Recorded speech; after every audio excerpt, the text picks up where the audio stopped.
Hello അസ്സലാമു അലൈക്കും. Welcome back to our channel. ഇന്ന് നമ്മളൊരു ഡേ ഇൻ മൈ ലൈഫാണ് ചെയ്യുന്നത്. എൻ്റെ ഇന്നത്തെ ഒരു ദിവസത്തിലെ മിക്ക കാര്യങ്ങളും ഈ ഒരു വീഡിയോയിൽ കാണിക്കുന്നുണ്ട്. പിന്നെ ഇന്ന് എൻ്റെ ജീവിതത്തിലൊരു സ്പെഷ്യൽ ഡേ ആണ്. അതെന്താണെന്നുള്ളത് വീഡിയോയിൽ പറയാം. അങ്ങനെതാ അത്താഴത്തിന് എണീറ്റിട്ടുണ്ട്. ഇന്ന് ഞാൻ ഈത്തപ്പഴമാണ് കേട്ടോ അത്താഴത്തിന് കഴിച്ചത്. അതിൻ്റെ വീഡിയോ ഒന്നും എടുത്തിട്ടില്ല. അങ്ങനെ അത്താഴമൊക്കെ കഴിച്ച് കഴിഞ്ഞ് പിന്നെ നിസ്കാരം ഖുർആനോദലും ഒക്കെ കഴിഞ്ഞിട്ടുണ്ട്. ഇനി അസ്മാ ഉൽ ഹുസ്ന ജേണലിങ് ചെയ്യാണ്. കഴിഞ്ഞ വീഡിയോയിൽ നമ്മൾ അസ്മാ ഉൽ ഹുസ്നയിലെ 24 ഇസ്മുകളാണ് ജേണലിങ് ചെയ്തിട്ടുള്ളത്. ഇനി അടുത്തൊരു 4 ഇസ്മ് ഈ ഒരു വീഡിയോയിൽ നമുക്ക് നോക്കാം. അസ്മാ ഉൽ ഹുസ്നയിലെ 25ാമത്തെ ഇസ്മാണ് അൽ മുഇസ്സു എന്ന ഇസ്മ്. പ്രതാപം നൽകുന്നവൻ എന്നാണ് ഇതിൻ്റെ അർത്ഥം. ഈ ഇസ്മ് നമ്മൾ എല്ലാ നിസ്കാരശേഷമോ മറ്റോ ചൊല്ലിയാൽ അന്തസ്സും പ്രതാപവും ഉണ്ടാകും. കാരണം അൽ മുഇസ്സു എന്ന ഇസ്മിൻ്റെ അർത്ഥം വരുന്നത് പ്രതാപം നൽകുന്നവൻ എന്നാണല്ലോ. അതുകൊണ്ട് നമ്മൾ ഈ ഒരു ഇസ്മ് വെച്ച് ദുആ ചെയ്തിട്ടുണ്ടെങ്കിൽ നമുക്ക് അള്ളാഹു അന്തസ്സും പ്രതാപവും നൽകും. അതുപോലെ അഭിമാന ജീവിതം നൽകും.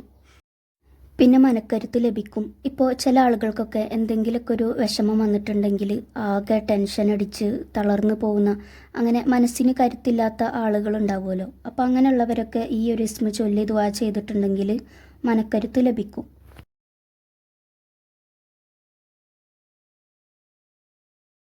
ഇനി 26ാമത്തെ ഇസ്മാണ് അൽ മുസില്ലു എന്ന ഇസ്മ്.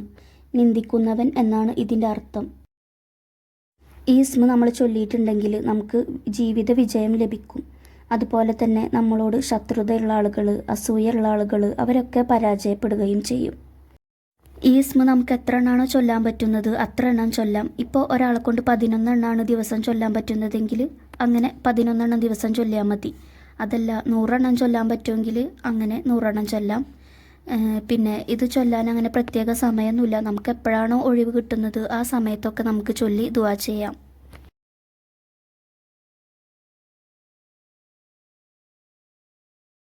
ഇനി അടുത്തതായിട്ട് 27ാമത്തെ ഇസ്മാണ് അൽ സമീഉ എന്ന ഇസ്മ്. എല്ലാം കേൾക്കുന്നവൻ എന്നാണ് ഈ ഇസ്മിൻ്റെ അർത്ഥം. ഈ ഇസ്മ ചൊല്ലി ദുആ ചെയ്യുന്നവരുടെ ദുആ അള്ളാഹു പെട്ടെന്ന് സ്വീകരിക്കും എന്നാണ് പറയുന്നത്. കാരണം എല്ലാം കേൾക്കുന്നവനാണ് അള്ളാഹു. അതുകൊണ്ട് തന്നെ നമ്മൾ ഈ ഇസ്മ വെച്ച് ദുആ ചെയ്തിട്ടുണ്ടെങ്കിൽ അള്ളാഹു നമ്മളെ ദുആ കേൾക്കുകയും ദുആ സ്വീകരിക്കുകയും ചെയ്യും. നമ്മളെ ദുആക്ക് പെട്ടെന്ന് തന്നെ ഉത്തരം ലഭിക്കും.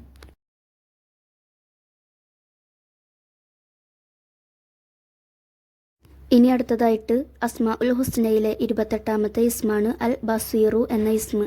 എല്ലാം കാണുന്നവൻ എന്നാണ് ഈ ഇസ്മിൻ്റെ അർത്ഥം. ഈ ഇസ്മ ചൊല്ലുന്നവർക്ക് കാഴ്ചശക്തി വർദ്ധിക്കും. ഒരിക്കലും അവരുടെ കാഴ്ച നഷ്ടപ്പെടില്ല. അതുപോലെ തന്നെ ഈ ഇസ്മ ചൊല്ലുന്നവർക്ക് സൽക്കർമ്മങ്ങൾ ചെയ്യാനുള്ള പ്രചോദനം ലഭിക്കുകയും ചെയ്യും. അങ്ങനെ നമ്മളിന്ന് 4 ഇസ്മുകൾ ജേണലിങ് ചെയ്തിട്ടുണ്ട്. ഇപ്പോൾ നമ്മൾ ടോട്ടൽ 28 ഇസ്മാണ് ജേണലിങ് ചെയ്തിട്ടുള്ളത്.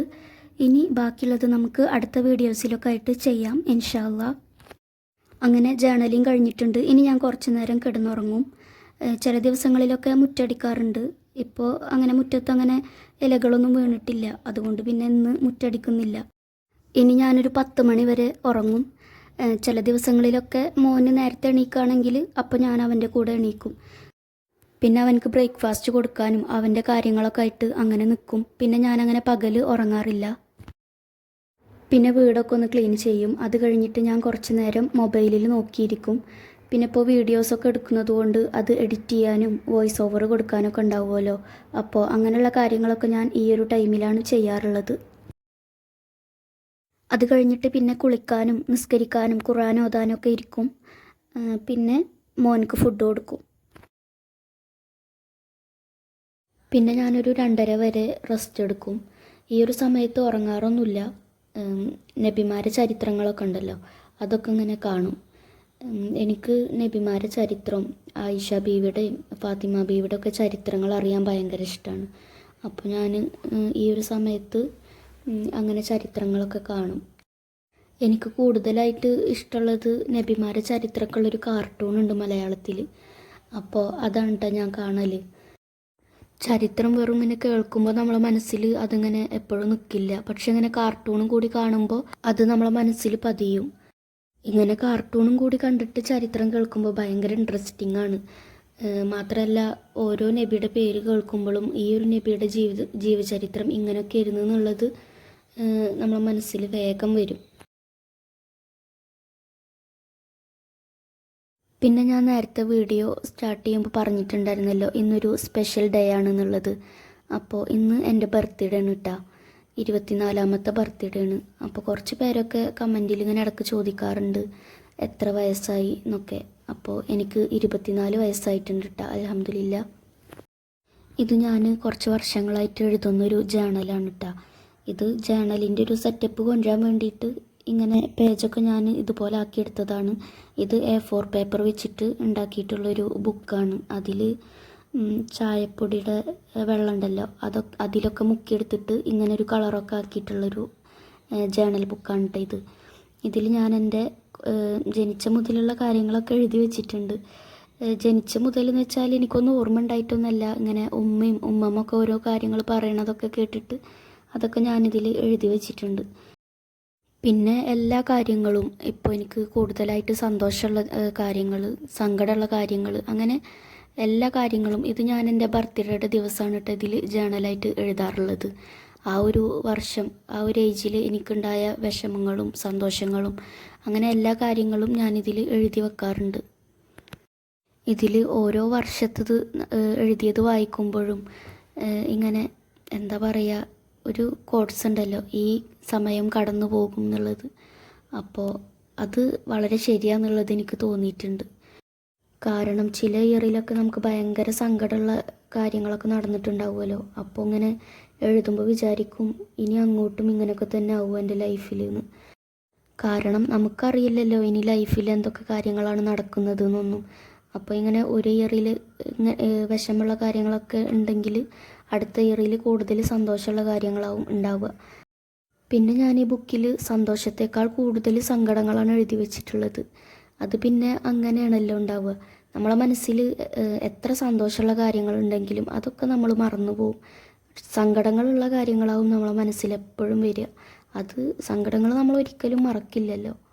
അപ്പോൾ അതുകൊണ്ടാണ് തോന്നുന്നു ഇതിൽ ഞാൻ കൂടുതലും സങ്കടങ്ങളുള്ള കാര്യങ്ങളാണ് എഴുതി വെച്ചിട്ടുള്ളതൊക്കെ. പിന്നെ അൽഹംദുലില്ലാ ഇപ്പോൾ എൻ്റെ ലൈഫിൽ ഒരുപാട് ചേഞ്ചസ് വന്നിട്ടുണ്ട്. അള്ളാഹു എനിക്ക് ഒരുപാട് അനുഗ്രഹങ്ങൾ തന്നിട്ടുണ്ട്, അൽഹംദുലില്ലാ. പിന്നെ ശരിക്കും നമ്മളിങ്ങനെ എഴുതി വെക്കുമ്പോഴാണ് അള്ളാഹു നമുക്ക് തന്ന അനുഗ്രഹങ്ങൾ എന്തൊക്കെയെന്നുള്ളതും പിന്നെ ഓരോ വിഷമത്തിലും നമ്മൾ എങ്ങനെയൊക്കെയാണ് അതിൽ നിന്ന് എന്താ പറയുക റിക്കവർ ആയിട്ടുള്ളത് എന്നൊക്കെ മനസ്സിലാവുന്നത്.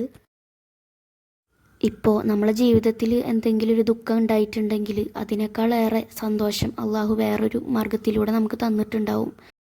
പിന്നെ ഞാൻ എപ്പോഴും വിചാരിക്കുന്ന ഒരു കാര്യം, എൻ്റെ ലൈഫിൽ ഇതുവരെ നഷ്ടപ്പെട്ട ഓരോ കാര്യങ്ങളും എനിക്ക് ഹൈറല്ലാത്തതായിരിക്കും. ഇതിനേക്കാൾ കൂടുതൽ നല്ലത് അല്ലെങ്കിൽ കൂടുതൽ ഹൈറായ കാര്യങ്ങളാവും അള്ളാഹു എനിക്ക് ജീവിതത്തിൽ വിധിച്ചിട്ടുണ്ടാവുക എന്നാണ് ഞാൻ വിചാരിക്കാറുള്ളത്. അങ്ങനെ വിചാരിക്കുമ്പോൾ നമുക്കൊരു പോസിറ്റീവ് എനർജിയൊക്കെ കിട്ടുന്ന പോലെ എനിക്ക് ഫീൽ ചെയ്യാറുണ്ട്. പിന്നെ ഞാനിന്ന് പറഞ്ഞല്ലോ എൻ്റെ ജീവിതത്തിലെ സ്പെഷ്യൽ ഡേ ആണിന്ന് എന്നുള്ളത്. അത് എൻ്റെ ബർത്ത്ഡേ ആയതുകൊണ്ട് മാത്രമല്ല കേട്ടോ. ഇന്ന് എൻ്റെ ഉപ്പാടും ഉമ്മാടും വെഡ്ഡിങ് ആനിവേഴ്സറി കൂടിയിട്ടാണ്. മാർച്ച് 23. ഞാനിതാ ഈ വീഡിയോ എടുക്കുന്നത് മാർച്ച് 23-ാം തീയതി തന്നെയാണ് കേട്ടോ. പക്ഷേ ഇത് എന്നാണ് അപ്ലോഡ് ആക്കുകയെന്നൊന്നും എനിക്കറിയില്ല. എഡിറ്റിങ്ങും വോയിസ് ഓവറൊക്കെ കൊടുത്തു കഴിഞ്ഞിട്ട് എന്നാണോ ഇത് അപ്ലോഡ് ആക്കുന്നുണ്ടാവുക. അപ്പോൾ എൻ്റെ ഉപ്പാടും ഉമ്മാടും 27ാമത്തെ വെഡ്ഡിങ് ആനിവേഴ്സറിയാണ് കേട്ടോ ഇത്. അവരെ 3ാമത്തെ വെഡ്ഡിങ് ആനിവേഴ്സറിയുടെ അന്നാണ് ഞാൻ ജനിക്കുന്നത്. പിന്നെ ഞാനാണ് എൻ്റെ ഉപ്പാടും ഉമ്മാടും മൂത്ത കുട്ടി. എൻ്റെ ഉപ്പാടെ ഫാമിലിയിലും ഉമ്മാടെ ഫാമിലിയിലും ആദ്യത്തെ കുട്ടി ഞാനാണ്. എൻ്റെ താഴെ എനിക്കൊരു അനിയത്തിയും അനിയനാണുള്ളത്. എൻ്റെ ബർത്ത്ഡേ എല്ലാ പ്രാവശ്യം ആഘോഷിക്കാറുണ്ടായിരുന്നു. നമ്മൾ ഇസ്ലാമിൽ ബർത്ത്ഡേ ആഘോഷിക്കാൻ പാടില്ല എന്നൊക്കെ ഉണ്ടല്ലോ.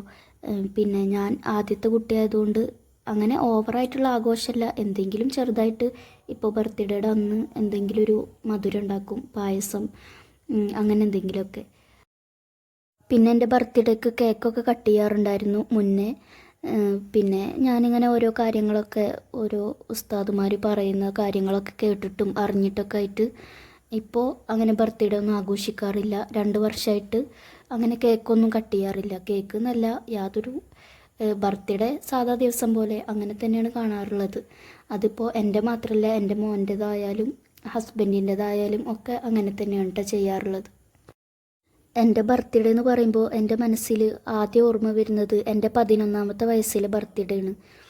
അതെന്താണെന്ന് വെച്ചിട്ടുണ്ടെങ്കിൽ എൻ്റെ ഉമ്മാടെ ഉപ്പ, എൻ്റെ ഉപ്പപ്പ, ഞാൻ ചെറുപ്പം തൊട്ടേ എൻ്റെ ഉപ്പപ്പാടെയും ഉമ്മമാടെയും കൂടെയാണ് വളർന്നതൊക്കെ. എൻ്റെ ഉപ്പപ്പാക്ക് എന്നെ ഭയങ്കര ഇഷ്ടമായിരുന്നു. പിന്നെ എൻ്റെ എല്ലാ ബർത്ത്ഡേക്കും ഉപ്പപ്പ എന്തെങ്കിലുമൊക്കെ എനിക്ക് വാങ്ങി തന്നിരുന്നു. പിന്നെ എൻ്റെ 11ാമത്തെ വയസ്സിലെ ബർത്ത്ഡേക്ക് എൻ്റെ ഉപ്പപ്പ ഹോസ്പിറ്റലിലായിരുന്നു. ഉപ്പപ്പാക്ക് ക്യാൻസർ ആയിരുന്നു. അങ്ങനെ ഹോസ്പിറ്റലിലായപ്പോൾ ഞാൻ കാണാൻ വേണ്ടി പോയിട്ടുണ്ടായിരുന്നു. അങ്ങനെ എനിക്ക് കുറച്ച് പൈസ ഒക്കെ എടുത്ത് തന്നിട്ട് പറഞ്ഞു, ഇതിന് എന്തെങ്കിലും നിനക്ക് ഇഷ്ടമുള്ളത് വാങ്ങിക്കോ. അങ്ങനെ പറഞ്ഞിട്ട് എനിക്ക് പൈസ തന്നിട്ട് പറഞ്ഞു, ഇനി അടുത്ത കൊല്ലം ഉപ്പപ്പ ഉണ്ടാവില്ല, ഇത് ഇട്ട് നിനക്ക് ഇഷ്ടമുള്ള എന്താണെന്ന് വെച്ചാൽ വാങ്ങിക്കോ എന്ന് പറഞ്ഞിട്ട് എൻ്റെ കയ്യിൽ തന്നു. ഉപ്പപ്പ പറഞ്ഞ പോലെ തന്നെ എൻ്റെ 12ാമത്തെ വയസ്സിൽ പിന്നെ ഉപ്പപ്പ ഉണ്ടായിരുന്നില്ല. അപ്പോൾ ബർത്ത്ഡേ എന്ന് പറയുമ്പോൾ എൻ്റെ മനസ്സിൽ ആദ്യം തന്നെ വരിക ആ ഒരു ബർത്ത്ഡേ ആണ്. പിന്നെ എനിക്ക് മറക്കാൻ പറ്റാത്തൊരു ബർത്ത്ഡേ എൻ്റെ 22ാമത്തെ വയസ്സിലെ ബർത്ത്ഡേ ആണ്. അന്ന് ഞാൻ എൻ്റെ ഹസ്ബൻഡിൻ്റെ അടുത്താണ് ഉണ്ടായിരുന്നത്. അപ്പോൾ ആ ഒരു ദിവസം എനിക്ക് ഹസ്ബൻഡ് ഗിഫ്റ്റ് വാങ്ങിത്തരികയും ഞങ്ങൾ പുറത്ത് പോവുകയും അങ്ങനെയൊക്കെ ആയിട്ട് നല്ല രസമുള്ളൊരു ദിവസമായിരുന്നു അത്. പിന്നെ എൻ്റെ കല്യാണം കഴിഞ്ഞിട്ട് ഹസ്ബൻഡിൻ്റെ വീട്ടിൽ വെച്ചിട്ട് എൻ്റെ ബർത്ത്ഡേ നന്നായി സെലിബ്രേറ്റ് ചെയ്തിരുന്നു. അന്ന് ഹസ്ബൻഡ് നാട്ടിലുണ്ടായിരുന്നില്ല. അപ്പോൾ ആ ഒരു വിഷമവും മിസ്സിങ്ങും ഒക്കെ ഉണ്ടായിരുന്നു. അതുപോലെ തന്നെ എനിക്ക് മറക്കാൻ പറ്റാത്തൊരു ബർത്ത്ഡേ സെലിബ്രേഷൻ, ഞാൻ +2 പഠിക്കുമ്പോൾ എനിക്ക് 2 ബെസ്റ്റ് ഫ്രണ്ട്സാണ് ഉണ്ടായിരുന്നത്. ഒന്ന് അപർണ, പിന്നെ ഹർഷിന. ഇവർ 2 പേരും എനിക്ക് സർപ്രൈസായിട്ട് കേക്കൊക്കെ വാങ്ങി എന്നിട്ട് എന്നെക്കൊണ്ട് കേക്കൊക്കെ കട്ട് ചെയ്യിപ്പിച്ചു. അതും എനിക്ക് മറക്കാൻ പറ്റാത്തൊരു ബർത്ത്ഡേ സെലിബ്രേഷനായിരുന്നു. അങ്ങനെ എൻ്റെ ബർത്ത്ഡേ ഓരോ പ്രാവശ്യം എന്തെങ്കിലുമൊക്കെ ആയിട്ട് ആഘോഷിച്ചിരുന്നു. പിന്നെ ഞാൻ നേരത്തെ പറഞ്ഞ പോലെ ഇപ്പോൾ 2 വർഷമായിട്ട് അങ്ങനെയൊന്നുമില്ല. പിന്നെ ഇപ്പോൾ ചെയ്യാറുള്ളത് ബർത്ത്ഡേയുടെ അന്ന് അള്ളാഹുവിനോട് ഒരുപാട് നന്ദി പറയും.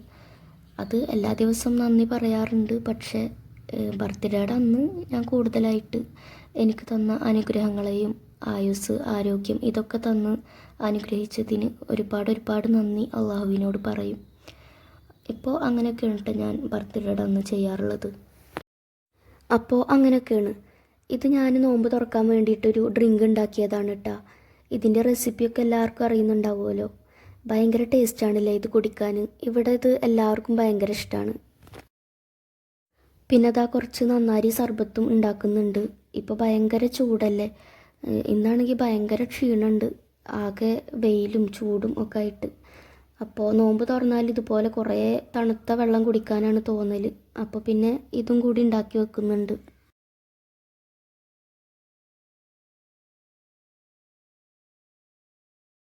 ഇനി നോമ്പ് തുറക്കാൻ വേണ്ടിയിട്ടുള്ള സ്നാക്സ് റെഡിയാക്കുകയാണ്. അതിനിവിടെ 3 പൊട്ടാറ്റോ എടുത്തിട്ടുണ്ട്. ഇതൊന്ന് സ്മാഷ് ചെയ്തെടുക്കണം. പിന്നെ അതാ കുറച്ച് ചിക്കൻ ഇവിടെ പിച്ചെടുത്തിട്ടുണ്ട്. ഇനി കുറച്ച് വെളിച്ചെണ്ണ ചൂടാവാൻ വെച്ചിട്ടുണ്ട്. അതിലേക്ക് ഇഞ്ചി വെളുത്തുള്ളി ചതച്ചത് ചേർത്ത് കൊടുക്കുന്നുണ്ട്. പിന്നെ മീഡിയം സൈസിലുള്ളൊരു 2 സവാള ചേർത്തിട്ട് നന്നായി ഒന്ന് വഴറ്റിയെടുക്കാം. ഇനി ഇതിലേക്ക് ആവശ്യത്തിന് ഉപ്പ് ചേർത്ത് കൊടുക്കാം. ഇപ്പോൾ നോമ്പായതുകൊണ്ട് ഉപ്പ് ചേർക്കണ കാര്യം എനിക്ക് ഭയങ്കര ഒരു ടെൻഷനാണ്. നമുക്ക് ഉപ്പ് കുറഞ്ഞാലും കുഴപ്പമില്ല, കൂടിയിട്ടുണ്ടെങ്കിൽ പിന്നെ അത് കഴിക്കാൻ പറ്റില്ലല്ലോ. പിന്നെ ഞാൻ എന്ത് കുക്ക് ചെയ്യുകയാണെങ്കിലും ബിസ്മി ചൊല്ലിയിട്ടാണ് കേട്ടോ തുടങ്ങാറുള്ളത്. അത് കുക്കിംഗ് എന്നല്ല, ഏതൊരു കാര്യം ചെയ്യുകയാണെങ്കിലും ബിസ്മി ചൊല്ലിയിട്ടാണ് തുടങ്ങാറുള്ളത്. ഏതൊരു കാര്യം നമ്മൾ ബിസ്മി ചൊല്ലിയിട്ട് തുടങ്ങുമ്പോൾ ആ ഒരു കാര്യത്തിൽ നമുക്ക് ബർക്കത്ത് ലഭിക്കും. അപ്പോൾ നമ്മൾ വിചാരിച്ചതിനേക്കാളും നല്ല രീതിയിൽ നമുക്ക് ആ കാര്യങ്ങൾ ചെയ്യാൻ പറ്റും. അങ്ങനെ ദാ ഉള്ളി വഴഞ്ഞു വന്നപ്പോൾ അതിലേക്ക് മഞ്ഞൾപ്പൊടി, മുളക് പൊടി, ഗരം മസാല ഇതൊക്കെ ചേർത്ത് കൊടുത്തിട്ടുണ്ട്. അത് എത്രയാണ് ചേർക്കേണ്ടത് എന്നുള്ള അളവ് ഞാൻ സ്ക്രീനിൽ കൊടുത്തിട്ടുണ്ട് കേട്ടോ. പിന്നെ ഇതിലേക്ക് കുറച്ച് മല്ലിയില ചേർത്ത് കൊടുക്കാം. വേപ്പില ഉണ്ടെങ്കിൽ അതും ചേർക്കാം. ഇവിടെ വേപ്പില ആകെ കരിഞ്ഞുണങ്ങിയിട്ടുണ്ടായിരുന്നു, അതാ പിന്നെ ഞാനിതിൽ ചേർക്കാതിരുന്നത്.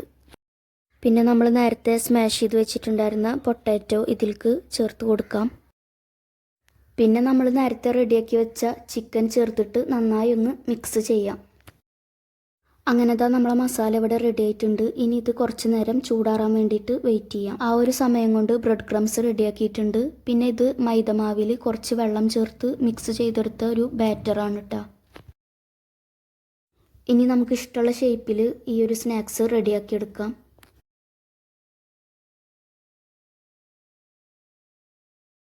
അങ്ങനെ ദാ ഇത്രയും സ്നാക്സ് ഇവിടെ റെഡിയാക്കിയിട്ടുണ്ട്.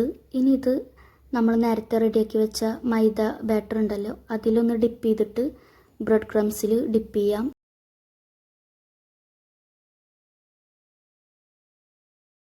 എന്നിട്ട് ഒരു പ്രാവശ്യം കൂടി മൈദ ബാറ്ററിൽ ഡിപ്പ് ചെയ്തിട്ട് ഇതുപോലെ ബ്രെഡ് ക്രംസിൽ വീണ്ടും ഡിപ്പ് ചെയ്യാം. അങ്ങനെ എല്ലാ സ്നാക്സും ഇതുപോലെ റെഡിയാക്കി എടുക്കാം.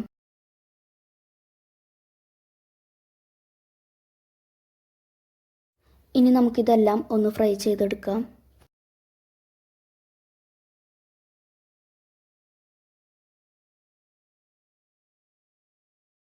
അങ്ങനെ സ്നാക്സൊക്കെ റെഡി ആയിട്ടുണ്ട്. ഇനി കുറച്ച് ഫ്രൂട്ട്സ് കട്ട് ചെയ്യാനുണ്ട്, അപ്പോൾ അത് ചെയ്യുന്നുണ്ട് കേട്ടോ.